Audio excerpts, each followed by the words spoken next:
सुबह के रास्ते पूरा महजूद लग रहा था।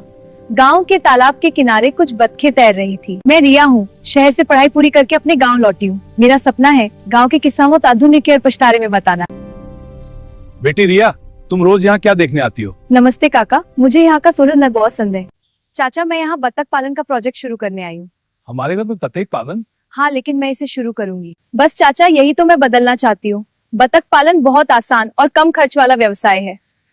बतख पालन क्या होता है? एक दुक्को को कला ये में वेलनेस खब्ज दिहा पड़ो के तिहार पानी की व्यवस्था हो। बतखें पानी में रहना पसंद करती हैं और बहुत जल्दी बढ़ती हैं।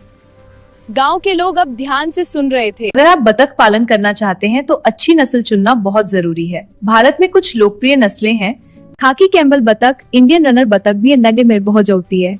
गांव के किसान अब इसे एक अच्छा व्यवसाय मानते हैं। बतख पालन के लिए ज्यादा जमीन की जरूरत नहीं होती। रात में इन्हें शेड में छोड़ दिया जाता है। बतखें खुद ही पानी में खाना ढूंढ लेती। बेटी, बतख को क्या खिलाना पड़ता है? उनका हो सकता है तो बहुत जरूरत पड़े जीन पे ही। इससे खर्च बहुत कम हो जाता है। बतख के अंडे भी बहुत पौष्टिक होते हैं।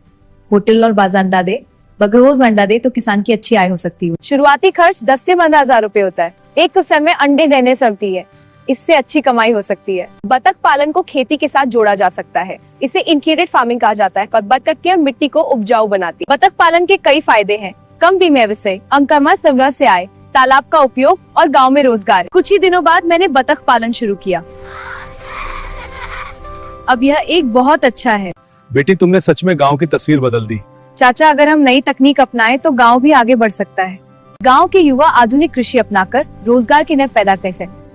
है तो किसान अब लाभदायक व्यवसाय है। अगर हिम्मत हो, नई सोच हो और मेहनत हो तो गांव में रहकर भी लाखों कमाए जा सकते हैं। खेती सिर्फ मेहनत नहीं, सही जानकारी और सही फैसला भी है।